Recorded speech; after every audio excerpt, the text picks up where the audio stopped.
Es claro que las personas que tienen el mayor éxito en las relaciones interpersonales son aquellas que saben escuchar. Pero, ¿cómo se logra escuchar a una persona? Por siglos nos hemos enfocado a desarrollar habilidades para hablar, pero se ha prestado muy poca atención a la importancia que tiene desarrollar competencias para escuchar. Rafael Echeverría concluye que decimos lo que decimos y los demás escuchan lo que escuchan, aun cuando decir y escuchar son fenómenos diferentes. Este es un fenómeno muy común, por eso es importante saber que cuando hablas, debes aprender a verificar qué es lo que la otra persona escucha. Y si a ti te toca escuchar, debes confirmar si estás interpretando correctamente lo que la otra persona te quiere comunicar. También debes de saber que cuando una persona permanece callada mientras la otra habla, no necesariamente está escuchando. A eso se le llaman conversaciones privadas, que son lo que nos dicen nuestros pensamientos a nosotros mismos. Oír es el acto biológico de percibir los sonidos y escuchar, es dar sentido a lo que oímos. En cualquier conversación, damos sentido a lo que oímos o escuchamos, teniendo como base los juicios que nos hemos generado a través del tiempo. Es por eso que la escucha se define como la suma entre oír e interpretar.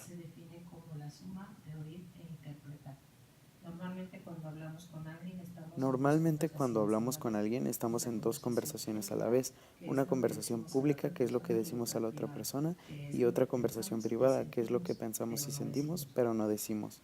Si revisamos nuestras conversaciones privadas, podremos descubrir más profundamente nuestra forma de pensar y de ver al mundo. Además, en nuestras conversaciones privadas no solo descubrimos lo que pensamos, sino lo que decimos y lo que sentimos, que son los dos componentes básicos de una conversación. Añadiendo por supuesto nuestra corporalidad, que es la forma en que nuestra postura corporal refleja lo que pensamos y lo que sentimos. El observador de cada uno de nosotros está constituido por toda una historia. De todo esto podemos sacar que el observador se relaciona con la acción y de ahí se derivan los resultados.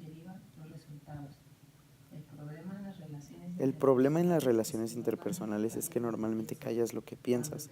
Cuando te enfrentas a situaciones como estas tiendes a suplir lo que no entiendes con tus propias explicaciones y llenas así el vacío de lo que no comprendes. Esto nos pasa a todos. Tenemos una gran dificultad de colocarnos en el lugar del otro, juzgándolo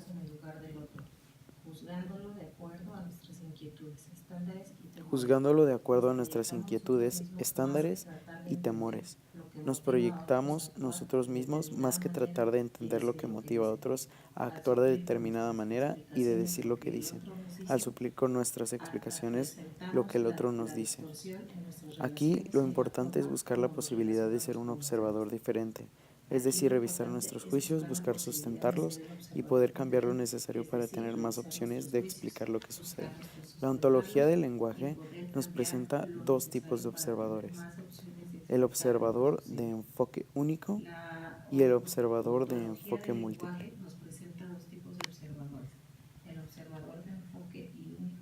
El enfoque único actúa como si él supiera realmente cómo son las cosas y los demás no.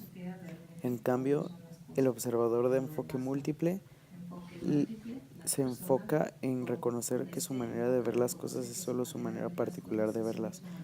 Sin embargo, sabe que hay muchos otros puntos de vista. En cuanto a las afirmaciones y los juicios, las afirmaciones son las aseveraciones que siguen al mundo, es decir, que describen la realidad y que pueden comprobarse como falsas o verdaderas. Y los juicios son aseveraciones que crean realidades y por lo mismo se dice que precede al mundo y estos son fundados o infundados.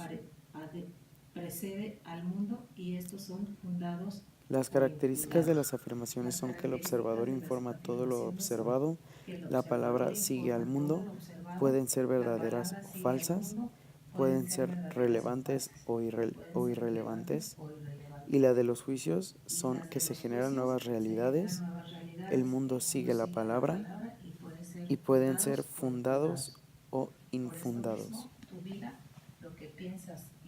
Por esto mismo, tu vida, lo que pienses y haces, refleja tus principios, que a su vez son una serie de juicios.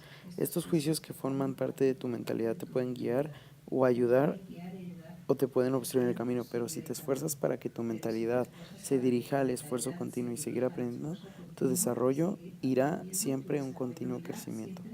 Ahora bien, hablando nuevamente de los juicios y declaraciones, el juicio siempre está en la persona que lo emite y las afirmaciones nos atan a la verdad o a la falsedad. Las personas, sin embargo, estamos continuamente emitiendo juicios. No hay manera de no hacerlo porque son estos los que sustentan nuestra vida y nuestro actuar. Los juicios nos limitan en nuestro actuar de muchas maneras.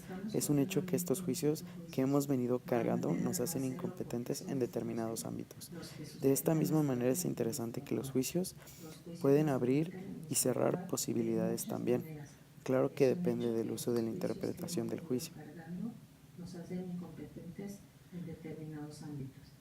De esta manera, es interesante que los juicios pueden abrir posibilidades y cerrar posibilidades también. Claro que depende del uso y la interpretación del juicio. Rafael Echeverría hizo un decálogo donde retroalimenta cómo recibir y entregar juicios. Cuando hablamos de las declaraciones, no nos hablamos de un mundo que nos rodea. Generamos nuevos mundos. Sabemos que las declaraciones no solo impactan en los grandes acontecimientos de la historia, suceden a lo largo de nuestras vidas. En todo caso, estas palabras transforman nuestro mundo. Una vez que una declaración es hecha, las cosas dejan de ser como eran antes. Por ello, las declaraciones son el ejemplo más patente del poder del lenguaje. Sabemos también que las declaraciones pueden ser válidas o inválidas de acuerdo a la autoridad que conferimos a la persona que hace, debido a que están relacionadas con el poder. Están relacionadas con el poder. Es muy importante saber que cuando hacemos una declaración nos estamos comprometiendo a cumplir lo que decimos y a ser congruentes con ello. Por eso la responsabilidad en el uso del lenguaje es muy importante. Las 6 declaraciones fundamentales en la vida son la declaración del no, la declaración del sí, la declaración del no sé, la declaración del perdón, la declaración del amor, la declaración del gracias. Sin embargo, existe una nueva, que es la declaración del basta, que sirve para detener a alguien o a algo. Ahora hablemos de corporalidad y emocionalidad. Con este esquema queremos mostrar la relación tan estrecha que hay entre el lenguaje, la emocionalidad y la corporalidad. Estos tres elementos se ven afectados en la comunicación. A esto le llamamos estructura de coherencia, al hecho de que si tenemos determinada emocionalidad, nuestro cuerpo reacciona en consecuencia. Como podemos ver, estos tres elementos están relacionados de forma coherente, porque lo que acontece de uno de ellos condice a lo que sucederá en el otro.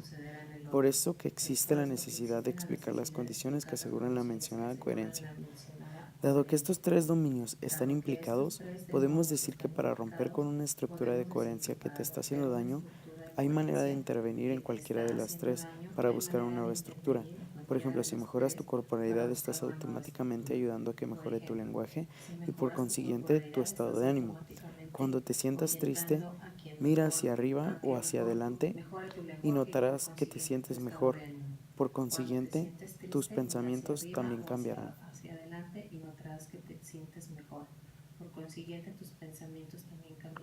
Cada vez que hay un cambio dentro de nuestro espacio de posibilidades, se genera una emoción. Si tú todos los días te levantas y sabes dónde está tu mochila y tu ropa para ir a la escuela, lo que haces es seguir el fluido normal de tu día para llegar a tiempo a la escuela. Pero si un día te levantas y no está tu mochila en el lugar donde la acostumbrabas dejarla, surgirá una nueva emoción relacionada con la falta de tu mochila debido a que se ha roto la turbina de lo ordinario o de lo normal. El evento hace que surja una emoción y la misma emoción genera una acción. En cuanto a los estados de ánimo, sucede al revés. Nuestro actuar se ve condicionado por ellos, independientemente del lugar en donde estemos o lo que hagamos. Los seres humanos siempre estamos en algún estado de ánimo que comúnmente no elegimos ni controlamos.